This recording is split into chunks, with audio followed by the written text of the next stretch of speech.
علیہ السلام نے فرمایا جب میرا رب کسی کو بیمار کرتا ہے تو 2 فرشتوں کو بھیجتا ہے، جاؤ میرے بندے کی تیمارداری کر کے آؤ۔ اللہ اکبر، خود رب بھیجتا ہے، جاؤ میرے بندے کی۔ تو مجھے بتائیے جب اللہ بھیجے تو پھر تندرست خوش نصیب ہوا کہ بیمار؟ جی تندرست پھر خوش نصیب کون ہوا؟ میرے نبی پاک صلی اللہ علیہ وسلم نے فرمایا رب 2 فرشتے بھیجتا ہے، فرماتا ہے پتہ کر کے آؤ میرے بندے کا اس کا کیا حال ہے، حالانکہ اللہ سارا ہی جانتا ہے۔ فرشتے آتے ہیں واپس جاتے ہیں، رب کریم پوچھتے ہیں بتاؤ میرا بندہ کیا کہتا تھا؟ اللہ تجھے سارا ہی پتہ ہے، پر ہم سے پوچھتے تو بتا دیتے ہیں، وہ یہ کہتا تھا کہ میں اپنی رب کی رضا پہ بڑا ہی راضی ہوں۔ وہ تیری حمد کر رہا تھا، تیری تعریف کر رہا تھا، تیرا شکر کر رہا تھا، تیرے لیے کلمات حمد بیان کر رہا تھا۔ تو میرے نبی پاک علیہ السلام فرماتے ہیں، اللہ فرشتوں سے فرماتا ہے سنو پھر، اگر میں اپنے بندے کو اس بیماری میں شفا دوں گا تو اس تندرستی سے زیادہ اچھی تندرستی دوں گا جو پہلے اسے عطا کی ہوئی، پہلے سے اچھی صحت دوں گا، اور اگر اسے اس بیماری میں موت دوں گا تو پھر مرتے ہی اس کے لیے میں جنت کا فیصلہ فرما دوں گا۔ بھائی جب تو راضی بالرضا رہتا ہے، راضی بالرضا، بڑی سادی سی بات ہے بھائی، آپ گھر گئے روٹی مانگی تو اگر کسی نے کہا نا کہ اتنی تھکاوٹ ہے ٹائم پہ آیا کریں اس وقت، تو روٹی تو وہ بھی مل گئی پر اس میں لذت ہے، وہ سکون نہیں، وہ سکون نہیں۔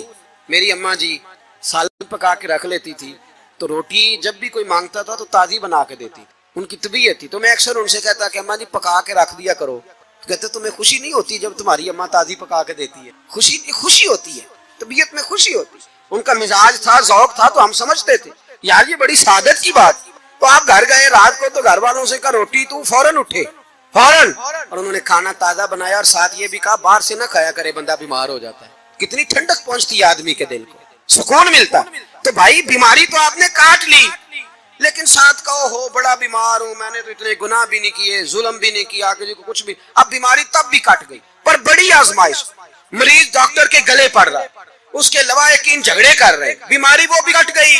اور ایک بیمار وہ ہے جو 4 پہ لیٹا ہے اور کہتا ہے جس طرح میرا اللہ راضی اسی طرح میں بھی راضی، تو بیماری اس کی بھی کٹ گئی۔ حضرت یونس علی نبینا علیہ السلام نے ایک دن حضرت جبریل امین ملنے آئے تو جناب یونس علیہ السلام کہنے لگے اے جبریل، اللہ کے نیک بندوں میں جو اللہ کو اس وقت سب سے زیادہ پسند ہے نبیوں کے بعد، توجہ کرنا بات کا، جو سب سے زیادہ اللہ کو پسند ہے نبیوں کے بعد ولیوں میں، اور سب سے زیادہ اللہ جس کو اللہ کی بارگاہ میں عبادت گزار لکھا جاتا ہے، میری اس بندے سے ملاقات کرا۔ تو حضرت جبریل نے جناب یونس علیہ السلام کو ساتھ لیا تو ایک شخص کے پاس پہنچے جو آنکھوں سے اندھا تھا، دونوں ہاتھ اس کے سلامت نہیں تھے اور پورے جسم میں پیپ جاری تھی، ریشہ تھا۔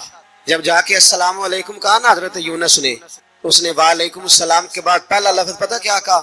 اس نے کہا یا اللہ تیرا شکر ہے، یا اللہ تیرا، آپ بھی ادا کریں اللہ کا شکر، یا اللہ تیرا، اللہ تیرا شکر ہے۔ حضرت یونس علیہ السلام کہنے لگے تو شروع سے اس طرح کا ہے، نابینا بھی اور ہاتھوں سے معذور بھی اور سارا جسم شروع سے؟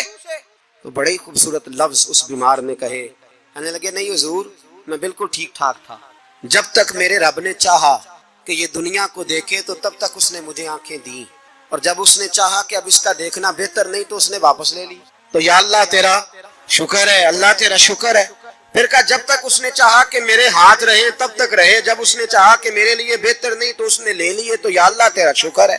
جب تک اس نے چاہا کہ میرا جسم صحیح و سلامت رہے تو رہا، اور جب اس نے چاہا کہ میرے لیے بہتر نہیں تو مجھے بیمار کر دیا، تو یا اللہ تیرا شکر ہے۔ تو حضرت یونس علیہ السلام کہنے لگے جبریل واقعی یہ اللہ کا سب سے زیادہ شکر گزار بندہ ہے، سب سے زیادہ عبادت گزار بندہ ہے، سب سے زیادہ۔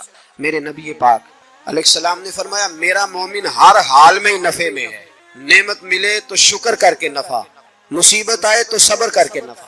اپنی زندگی میں تحمل، بردباری، علم پیدا کر، حوصلہ پیدا کر۔ ہر آنے جانے والے شخص کے مزاج کے مطابق اسے نہ ملے، اپنا مزاج صحیح رکھے، اپنی طبیعت کے مطابق اپنے ماحول کو برقرار رکھے۔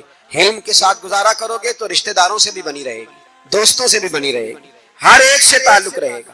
اور اگر آپ کے اندر یہ حوصلہ نہیں تو پھر سارے معاملات پریشانی کا شکار ہو جائیں گے۔ یہ انسانی تربیت کے لیے، تکمیل اخلاق کے لیے، بندہ مومن کی کردار سازی کے لیے، افکار و نظریات کو رجوع الی اللہ کا سبق دینے کے لیے جو انداز قرآن مجید نے اختیار فرمایا ہے وہ حکیمانہ بھی ہے، مؤثر بھی ہے اور بہت جلد سمجھ آنے والا بھی۔ انسان کے ذہن و فکر میں جتنی چیزیں ابھر سکتی ہیں ان سب کے جوابات بھی، اس کو اپنی تعمیر کے لیے کن چیزوں کو اختیار کرنا چاہیے ان کے اختیار کرنے کا اسے پیغام بھی، اور پھر اس کے نتیجے کے طور پر اللہ کی بارگاہ سے اسے ملے گا کیا اس انعام کا اعلان بھی۔ قرآن مجید فرقان حمید کا یہ خاص خاصہ ہے۔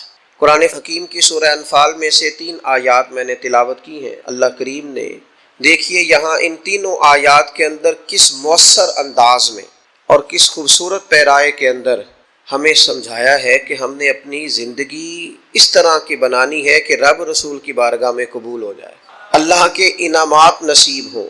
ارشاد فرمایا یا ایھا الذین آمنوا لا تخونوا اللہ والرسول، اے ایمان والو اللہ اور اس کے رسول سے خیانت نہ کرو، رب اور رسول سے خیانت نہ کرنا، وَتَخُونُوا أَمَانَاتِكُمْ وَأَنْتُمْ تَعْلَمُونَ، اور آپس میں بھی ایک دوسرے کے ساتھ خیانت نہ کرنا حالانکہ تم جانتے ہو۔ حضرت عبداللہ ابن عباس رضی اللہ تعالیٰ عنہ اس آیہ کریمہ کے تحت فرمایا کرتے تھے جس نے فرض چھوڑے اس نے اللہ سے خیانت کی، اور جس نے سنت کا ترک کیا معاذ اللہ اس نے نبی پاک علیہ السلام سے خیانت کی۔ جس نے فرض چھوڑے اس نے اللہ سے خیانت کی، اور جس نے سنت کا ترک کیا اس نے نبی پاک سے خیانت کی۔ وَتَخُونُوا أَمَانَاتِكُمْ، اور آپس میں بھی ایک دوسرے سے خیانت نہ کرو، وَأَنْتُمْ تَعْلَمُونَ، اور تم جانتے ہو، تمہیں پتہ ہے امانت کیا ہے، خیانت کیا ہے، اس کی تمہیں خبر ہے، یہ اللہ نے تمہارے فطری تقاضوں میں بات رکھ دی ہے، تمہیں پتہ ہے یہ کیا ہے۔ اس کے لیے یہ مت سمجھنا کہ تمہیں کسی بہت بڑے فلسفے کی ضرورت ہے یا بہت بڑی کتابیں پڑھنے کی ضرورت ہے، یہ تمہیں پتہ ہے کہ امانت کیا ہے اور خیانت کیا ہے، اور یہ ہمیں خبر ہوتی ہے۔ ڈھیر سارے لوگوں کو پتہ ہوتا ہے کہ میں جو کر رہا ہوں وہ دیانتداری ہے کہ بددیانتی، تمہیں خبر ہے۔ پھر ساتھ ہی آگے فرمایا بددیانتی بندہ کیوں کرتا ہے، کون سی چیزیں سبب بنتی ہیں بددیانتی کا، فرمایا وَاعْلَمُوا أَنَّمَا أَمْوَالُكُمْ وَأَوْلَادُكُمْ فِتْنَةٌ، فرمایا خوب جان لو کہ تمہارے مال اور تمہاری اولاد فتنہ ہے، یہ تمہارے لیے آزمائش ہے۔ مال کی محبت میں بددیانتی کرتے ہو، اولاد کے لیے جمع کرنے کے لیے بددیانتی کرتے ہو، تو فتنہ ہے، ان کو دیکھ کر بددیانتی کر رہے ہو۔ دیکھیے پہلے کہا بددیانتی نہ کرو، خیانت نہ کرو، اور ساتھ ہی جو چیزیں اس کا سبب بنتی ہیں، جو اس کی وجہ بنتی ہیں، ساتھ ہی ان کا ذکر فرما دیا۔ فرمایا مال اور اولاد اچھی طرح سمجھ لو یہ فتنہ ہے، یہ آزمائش ہے۔ تو مالک اگر یہ آزمائش ہے تو پھر ہمارے لیے کیا ہے؟ فرمایا وَأَنَّ اللَّهَ عِندَهُ أَجْرٌ عَظِيمٌ، بے شک اللہ تعالیٰ کے پاس تمہارے لیے اجر عظیم ہے۔ تم دیانتداروں جیسی زندگی گزارو، متقین جیسی زندگی گزارو، امانت دار بنو، اللہ کے پاس تمہارے لیے اجر عظیم ہے۔ اور پھر آگے ارشاد فرمایا یا ایھا الذین آمنوا ان تتقوا اللہ یجعل لکم فرقان، اے ایمان والو اگر تم اللہ تعالیٰ سے ڈرتے رہو گے تو وہ تمہارے اندر حق اور باطل میں تمیز کرنے کی قوت پیدا کر دے گا، وہ تمہیں نور بصیرت عطا کر دے گا۔ اللہ سے اگر ڈرو گے تو پھر اللہ تبارک و تعالیٰ تمہیں وہ نور دے گا جس سے تم حق اور باطل میں تمیز کر سکو گے، یعنی تمہارے فیصلے ٹھیک ہونے لگ جائیں گے، تمہیں قوت فیصلہ نصیب ہوگی، اور مالک اتنا ہی ملے گا۔ تو 3 باتیں اس آیہ کریمہ میں ارشاد فرمائی۔ فرمایا ایک تو اللہ تمہیں فرقان دے گا، حق اور باطل میں تمیز کرنے کی قوت دے گا، اور دوسرا فرمایا وَيُكَفِّرْ عَنْكُمْ سَيِّئَاتِكُمْ، اللہ تمہارے گناہوں کو دور کر دے گا، اللہ تمہارے گناہ تم سے دور کر دے گا، وَيَغْفِرْ لَكُمْ، اور رب تمہیں بخش دے گا اگر تم اللہ سے ڈرو گے۔ وَاللَّهُ ذُو الْفَضْلِ الْعَظِيمِ، اور اللہ تعالیٰ بڑا ہی فضل فرمانے والا ہے۔ زندگی میں کچھ چیزیں طے کر لیں، بددیانتی ٹھیک نہیں ہوتی۔ جو آدمی ذرا سا بھی خائن ہوتا ہے نا تو وہ صرف مال کا خائن نہیں رہتا، وہ رازوں کا خائن بھی ہو جاتا ہے۔ وہ صرف پیسوں کی ہیرا پھیری نہیں کرتا، وہ تعلقات اور رشتوں کی ہیرا پھیری بھی کرتا ہے۔ وہ تو پھر اسلامی حکومت کے راز بھی کھولنے شروع کر دیتا ہے۔ جو لوگ بددیانت ہو جاتے ہیں وہ پھر اتنے زیادہ بددیانت ہو جاتے ہیں کہ اپنے آپ کے ساتھ بھی امانت دار نہیں رہتے۔ جن کو جھوٹ بولنے کی عادت ہو جاتی ہے وہ اپنے آپ کے ساتھ بھی سچ نہیں بولتے۔ فرمایا لا تخونوا اللہ والرسول، اللہ رسول سے خیانت نہ کرنا، کبھی خائن نہ بننا۔ حضرت انس بن مالک رضی اللہ تعالیٰ عنہ فرماتے مجھے یاد نہیں کہ نبی پاک علیہ السلام نے ہمیں کبھی خطبہ دیا ہو اور خطبے میں امانت داری کا ذکر نہ فرمایا ہو۔ نہیں، ہر خطبے میں حضور فرماتے کہ اس کا کوئی دین نہیں جو امانت دار نہیں۔ یہاں بڑی ڈبیٹ ہوتی ہے، بڑے لوگ بیٹھتے ہیں اور بڑی جناب گہری باتیں ہوتی ہیں اور بڑا فلسفہ بیان کیا جاتا ہے، اور کہتے ہیں ہم ذرا غور کریں، مل کے بیٹھیں اور دیکھیں کہ اس ملک کہ بگڑنے کا سبب کیا ہے، کیا قانون کی پابندی نہیں ہو رہی، کیا معیشت اور معاشرت کا مسئلہ ہے؟ کیا ہر ادارہ اپنے دائرہ کار میں نہیں رہ رہا؟ کیا قانون کی بالادستی نہیں ہے؟ لوگ مختلف قسم کے ہیلے بہانے ڈھونڈتے ہیں کہ یہ وجہ ہے۔ قرآن مجید کی ان آیات اور احادیث کو سامنے رکھ کے میں کہتا ہوں میرے ملک کا سب سے بڑا مسئلہ بددیانتی، یہاں سے خیانت ختم کر دی جائے، بددیانتی چھوڑ دی جائے، سارے مسئلے ٹھیک ہو جائیں۔ خیانت نہ کی جائے، کوئی نہ خیانت کرے، نہ رب سے کرے، نہ رسول سے کرے، نہ دین سے کرے، نہ اپنے منصب سے کرے، نہ اپنی سیٹ سے کرے، نہ اپنے عہدے سے کرے، نہ اپنے لوگوں سے کرے، نہ اپنے کارکنان سے کرے، نہ اپنے ووٹر سے کرے، نہ اپنے سپورٹر سے کرے، نہ کرے بددیانتی۔ پیر اپنے مریدوں سے کبھی نہ کرے، مرید اپنے شیخ سے کبھی نہ کرے، استاد اپنے شاگردوں سے بددیانتی کبھی نہ کرے، شاگرد پڑھنے میں اور سبق کو سمجھنے میں کبھی بددیانتی نہ کریں۔ یہ بددیانتی نکال دی جائے، دیانتدار انسان ہو جائے، دیانتدار۔ حضرت سیدنا عمر فاروق رضی اللہ تعالیٰ عنہ ارشاد فرمایا کرتے تھے، یہ کنز المال میں موجود ہے، حضرت عمر نے کہا ہے میں نہیں کہہ رہا، حضرت عمر نے کہا ہے میں نہیں کہہ رہا، سیدنا فاروق اعظم کا قول ہے، کنز المال میں موجود ہے، میں حوالہ دکھا سکتا ہوں پر میں نہیں کہہ رہا، پھر کہہ رہا ہوں۔ انہی کی محفل سوارتا ہوں، چراغ میرا ہے رات ان کی، انہی کے مطلب کی کہہ رہا ہوں، بس یہ زبان میری ہے باقی بات ان کی۔ انہی کی محفل سوارتا ہوں، چراغ میرا ہے رات ان کی، انہی کے مطلب کی کہہ رہا ہوں، زبان میری ہے بات۔ حضرت عمر فاروق رضی اللہ تعالیٰ عنہ فرماتے ہیں کسی شخص کی نماز اور کسی شخص کا روزہ تمہیں دھوکے میں نہ ڈال دے۔ ہاں فرماتے ہیں کسی کا نماز روزہ تمہیں دھوکے میں نہ ڈال دے، فرمایا چاہے وہ روزہ رکھے چاہے وہ نماز پڑھے، جب تک وہ امانت دار نہیں اس کا کوئی دین نہیں۔ فرمانے لگے پڑھ نماز جتنی مرضی، رکھ روزے جتنے مرضی، لیکن اگر تو دیانتدار نہیں تو پھر تیرا کوئی بھی دین ہے۔ کیا معنی سمجھ لیا لوگوں نے کہ بعض رسومات میں بعض چیزوں کو قید کر لیا تو دیندار ہو گئے؟ تو امانت دار کتنا ہے، تیرے اندر دیانت کتنی ہے، تو اپنے منصب کے ساتھ کس قدر زیادہ دیانتداری کا مظاہرہ کرتا ہے۔ اور ایک معنی یہاں حضرت قتادہ فرمایا کرتے تھے، یہ جو کہا نا قرآن مجید نے رب رسول سے خیانت نہ کرو، تو فرماتے ہیں اس کا مطلب ہے کہ رب رسول کا دین تمہارے پاس امانت ہے، اس سے کبھی خیانت نہ کرنا مسلمانوں۔ دیکھو حضور نے بڑی مشقت سے تم تک پہنچایا، حضرت صدیق اکبر نے زندگی لگا دی ہے اسے آگے پہنچانے۔ فاروق اعظم رات کو سوئے نہیں، دن کو روٹی نہیں کھائی، جگہ جگہ گھوم کے اس دین کی سرحدوں کی حفاظت کی۔ عثمان غنی نے اپنا کمایا ہوا مال بھی سارا لگا دیا، اور شیر خدا تو 10 سال کی عمر سے چلے تھے، اور جب 63 سال کی عمر میں انہیں زخم لگا اور وہ شہید ہو رہے تھے تو کہہ رہے تھے لوگوں مجھے کعبے کی رب کی قسم علی آج کامیاب ہو گیا ہے۔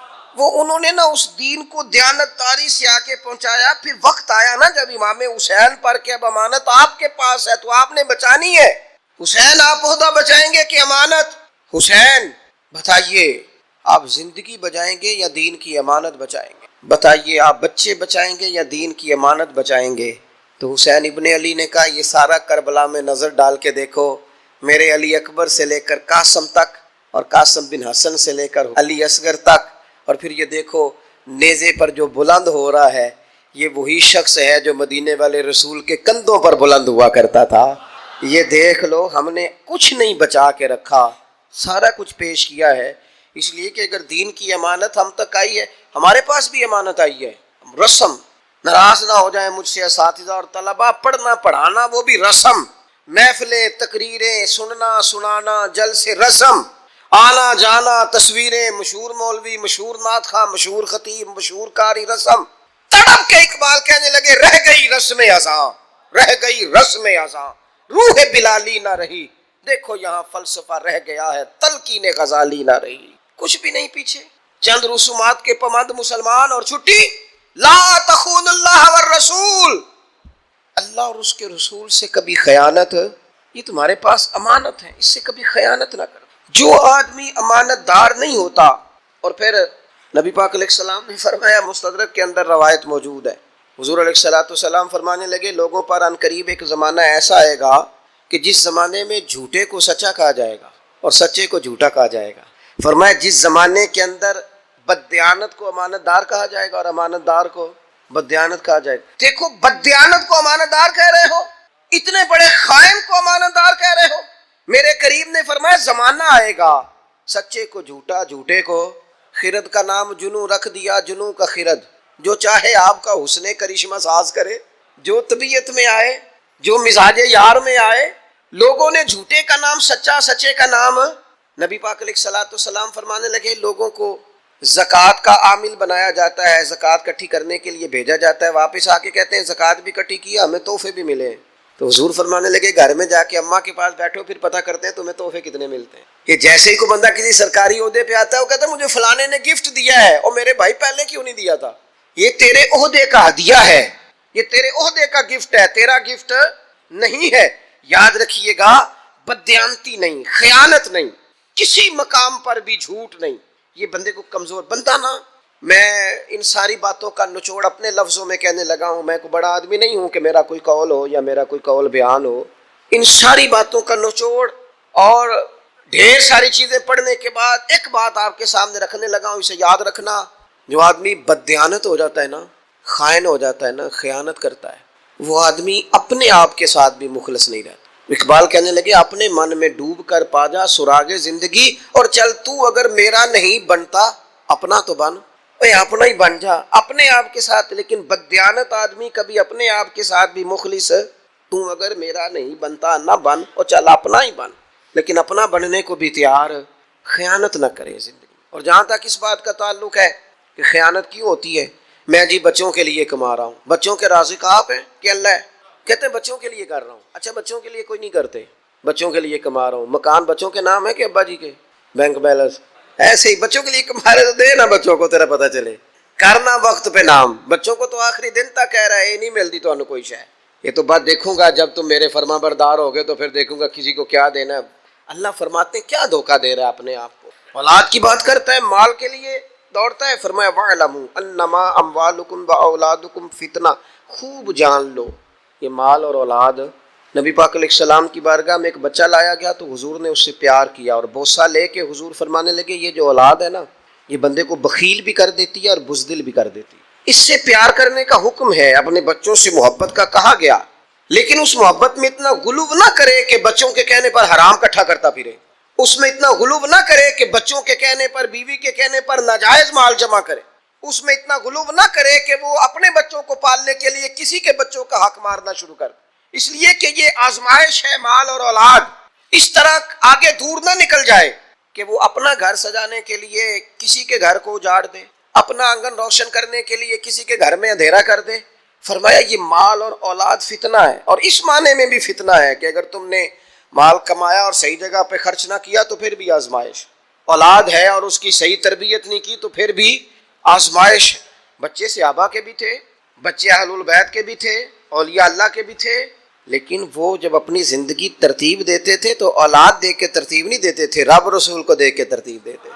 اللہ رسول کو. حضرت عمر بن عبدالعزیز رحمۃ اللہ علیہ اتنے بڑے بادشاہ تھے، آخری عمر میں اپنے بچوں کو بلا کے کہنے لگے پتر تمہارا باپ بڑا بزدل تھا، تمہارے لیے جائیداد نہیں بنا سکا. کہا بجی آپ تو بڑے بہادر ہیں، اتنے مار کے فتح کی. یہ فرمانے لگے نہیں میں بزدل تھا، میں دوزخ کی آگ سے ڈر گیا، نجائز نہیں اکٹھا کر سکا تمہارے لیے. بزدل تھا تمہارا باپ، میں نہیں کر سکا تمہارے لیے، اس لیے کہ میں اگر تمہاری ضروریات دیکھتا تو پھر اور بات تھی، لیکن میں نے تمہاری ضروریات نہیں دیکھی، میں نے رب رسول کی ہدایات دیکھی، اس طرف میری توجہ گئی ہے. میں اولاد کو سامنے رکھ کے بلیک میل نہیں ہوا، میں نے اللہ رسول کے دین کو فوقیت دی ہے.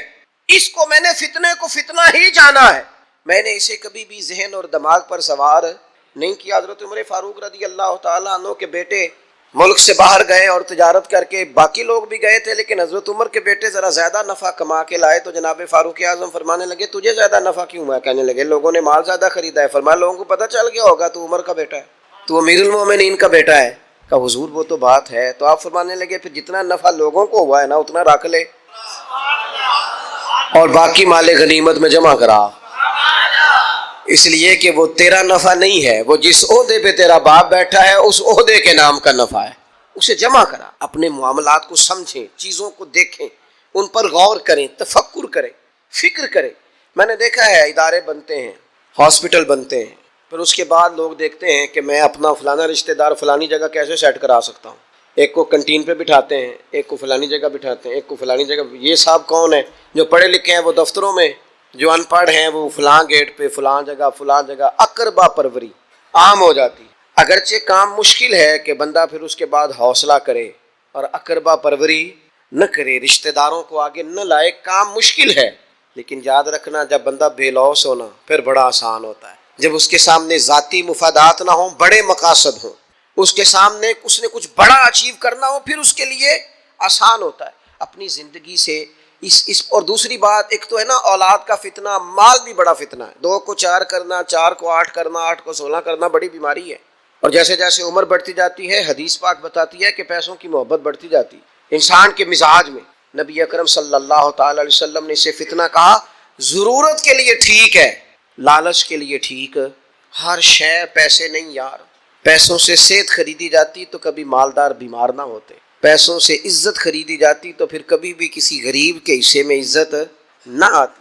پیسوں سے زندگی خریدی جاتی تو شاید کبھی امیروں کو موت نہ آتی. یہ فتنہ ہے، اسے فتنہ سمجھا جائے. اور پھر آگے ارشاد فرمایا یہ 2 چیزیں فتنہ ہیں، لیکن فرمایا وَأَنَّ اللَّهَ عِندَهُ أَجْرٌ عَظِيمٌ، اللہ کے پاس تمہارے لیے بڑا اجر ہے، بڑا اجر ہے رب کے پاس. یا ایھا الذین آمنوا ان تتقوا اللہ یجعل لکم فرقان، اے لوگو اگر تم اللہ سے ڈرو گے تو اللہ تمہیں حق و باطل میں فرق کرنے کی قوت عطا کرے. زندگی میں انسان سے صحیح فیصلے ہو جائیں یہ بھی بہت بڑی نعمت ہے. ہمارے ہاں لوگ سمجھتے ہیں میں اپنی چالاکی سے فیصلے کروں گا. چالاکی سے کام نہیں چلتا. اللہ کی دی ہوئی توفیق سے اگر بصیرت نصیب ہو جائے نا، اور یہ بصیرت تقوی سے نصیب ہوتی ہے. نبی پاک علیہ الصلوۃ والسلام فرماتے ہیں سب سے بڑی حکمت اللہ کا خوف ہے. اور فرمایا جب آدمی رب سے ڈرتا ہے تو اللہ اس کی زبان پر حکمت کے چشمے جاری کر دیتا ہے، دانائی ملتی. جب بندہ اللہ سے ڈرتا ہے، خوف خدا کے ساتھ فیصلے کرتا ہے تو اس کے فیصلے درست ہوتے ہیں. اللہ اسے نور بصیرت عطا کرتا ہے. اور نبی پاک علیہ الصلوۃ والسلام نے فرمایا مومن کی فراست سے ڈرو، یہ ترمذی میں موجود. مومن کی فراست سے ڈرو، کیوں؟ فَإِنَّهُ يَنظُرُ بِنُورِ اللَّهِ. حضور فرماتے ہیں مومن جب دیکھتا ہے تو وہ صرف اس آنکھ سے نہیں دیکھتا، وہ اللہ تعالیٰ کے دیے ہوئے نور سے دیکھتا ہے. مومن کی فراست قلبی سے ڈرو، اسے اللہ دل کی آنکھیں عطا کرتا ہے. یہ کبھی اگر مجھے اقبال نے بھی کہا تھا کہ دل بینا بھی کر خدا سے طلب. آنکھ کا نور دل کا نور نہیں. اللہ سے نا دل کی آنکھیں مانگ. بصیرت والے فیصلے، اچھے فیصلے یہ کب ہوتے ہیں؟ جب انسان اللہ سے ڈرتا ہے. جب لوگ سیاست کر کے، لوگوں سے ڈر کے، ووٹ پکے کرنے کے لیے اور گڈ بک میں رہنے کے لیے اور اپنا جو ہے وہ مورال تھوڑا اونچا رکھنے کے لیے فیصلے کرتے ہیں تو وہ ذاتیات پر مبنی ہوتے ہیں. ان فیصلوں سے اچھے فیصلوں کی توقع کی جا سکتی نہیں. اچھے فیصلے کون سے ہوتے ہیں؟ جو بصیرت کے ساتھ کیے جاتے ہیں. اور اللہ تعالیٰ لوگوں کو بصیرت دیتا ہے. حضرت ابوبکر صدیق کے بیٹے بھی صحابی ہیں، پوتے اور نواسے بھی صحابی ہیں. بڑی شان ہے اور جوان ہے اور سمجھدار ہیں، لیکن اللہ نے انہیں بصیرت دی نا. انہوں نے وصال کے وقت ایک فیصلہ کیا. فیصلہ یہ کیا کہ میرے بعد حکمران سیدنا فاروق اعظم ہوں گے. یہ اللہ نے ان سے فیصلہ کرایا. لوگوں نے ان سے کہا کہ جناب آپ ایک سخت آدمی کو حکمران بنا رہے ہیں. تو حضرت صدیق اکبر فرمانے لگے میرے اوپر یہ وہ وقت ہے کہ جس وقت میں بڑا جھوٹا بندہ بھی سچ بولنے لگتا ہے. آخری وقت ہے میرے اوپر. آپ فرمانے لگے رب کی بارگاہ میں جاؤں گا، رب مجھ سے پوچھے گا نا حضور کی امت کس کے حوالے کر کے آیا ہے، تو عرض کروں گا مالک اس وقت امت میں جو سب سے بہترین آدمی تھا اس کے حوالے محبوب کی امت کر کے آیا. پھر حضرت ابو بکر کا یہ فیصلہ کیسا فیصلہ تھا کہ اسلامی سلطنت 24 لاکھ مربع میل تک پہنچ گئی. پھر ظالم ڈرتا تھا ظلم کرتے ہوئے، گھبراتا تھا، جرأت نہیں کرتا تھا. پھر سیدنا فاروق اعظم رضی اللہ تعالیٰ عنہ دن رات ایک کر دیا. وہ کیا فیصلہ تھا کہ جس نے اس امت کو آج تک ان فیصلوں کی روشنی سے نور دیا ہوا ہے. اپنے اچھے فیصلے زندگی میں اچھے، ایک فیصلہ ہی ہوتا ہے جو انقلاب برپا کر دے. اور کئی دفعہ سب لوگ کچھ اور کہہ رہے ہو. وہ قائد اعظم محمد علی جناح نے گاندھی سے ایک دفعہ کہا تھا، اس نے کہا تھا گاندھی تیری اور میری سیاست میں ایک فرق ہے. تو گاندھی کہنے لگا وہ کیا فرق ہے؟ تو قائد اعظم کہنے لگے تو پہلے دیکھتا ہے کہ قوم کا مزاج کیا ہے، تو اس حساب سے فیصلہ کرتا ہے. میں یہ نہیں دیکھتا، میں دیکھتا ہوں کہ قوم کے لیے ٹھیک کیا ہے، میں وہ فیصلہ کر دیتا ہوں، میرا رب پھر وہی قوم کا مزاج بنا دیتا ہے. ہمارے ہاں بہت سارے لوگ ایسے ہیں جو دیکھتے ہیں آج کل کون سا پتہ پھینکنا ہے، وہ پتہ پھینک دیتے ہیں. جو لوگ لیڈر ہوتے ہیں نا، قائد ہوتے ہیں، وہ ماحول کے مطابق بات نہیں کرتے، وہ حکمت کے مطابق بات کرتے. اگر کسی کو اس بات سے بدعزمی ہو تو ہو جائے، وہ سمجھتے ہیں کہ وقت آئے گا کہ یہی فیصلہ مؤثر ہوگا. اب حضرت عمر کی باری آئی نا جب، تو میرے نبی پاک علیہ السلام نے فرمایا میرے عمر کی زبان پر اللہ نے حق جاری کر دیا ہے. عمر چونکہ رب سے ڈرتے تھے، اللہ نے ان کی زبان پر بصیرت جاری کر دی تھی. وہ جب بولتے تھے تو بصیرت سے بولتے، جب فیصلہ کرتے تھے تو بہترین کرتے. جب رائے دیتے تھے تو عمدہ دیتے تھے. شرط کیا ہے؟ یا ایھا الذین آمنوا ان تتقوا اللہ، ان تتقوا اللہ، اگر تم اللہ سے ڈرو گے یجعل لکم فرقان، پھر رب تمہیں نور بصیرت عطا کرے گا.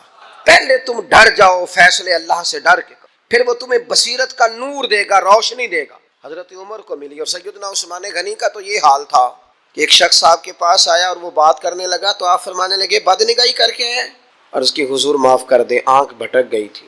حضرت سیدنا عثمان غنی کہنے لگے تیری آنکھوں میں مجھے زنا کے اثرات نظر آ رہے ہیں، اور تو دوسروں کی شکایتیں کر رہا ہے، دوسروں کے پردے کھول رہا ہے، حالانکہ اپنا تیرا یہ حال ہے. یہ نور بصیرت. اور پھر سیدنا مولا علی شیر خدا رضی اللہ تعالی عنہ، حضرت علی کو تو پھر حضور نے فرمایا نہ میں حکمت کا شہر ہوں، علی اس کا دروازہ ہے. ان کا تو پھر ماحول اس طرح کا تھا کہ وہ جو کسی سے فیصلہ نہیں نہ ہوتا تھا وہ حضرت علی چٹکیوں میں کر دیتے. رات کا اندھیرا تھا، کوئی خاتون تھی جو اس وقت طبی معائنے کرتی تھی خواتین کو، بچے کی ولادت کے وقت لوگ اس کے گھر میں لے جاتے تھے، سمجھ لیں جس طرح آج کلینک ہوتے ہیں ڈاکٹروں کے. اس خاتون کے گھر میں 2 اکٹھے بچے پیدا ہوئے، رات کا وقت تھا، اندھیرا تھا، چراغ اچانک گل ہو گیا. اب ایک کے ہاں بیٹی ہے، دوسرے کے ہاں بیٹا ہے.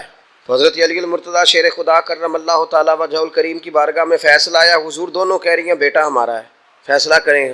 ہر قاضی پریشان ہے، گواہ ہے کوئی نہیں، رات کا وقت ہے، اندر 2-3 عورتیں ہی ہیں اور پتہ ان کو بھی کوئی نہیں، کیسے فیصلہ کریں؟ تو حضرت علی کہنے لگے مشکل بات ہی کوئی نہیں.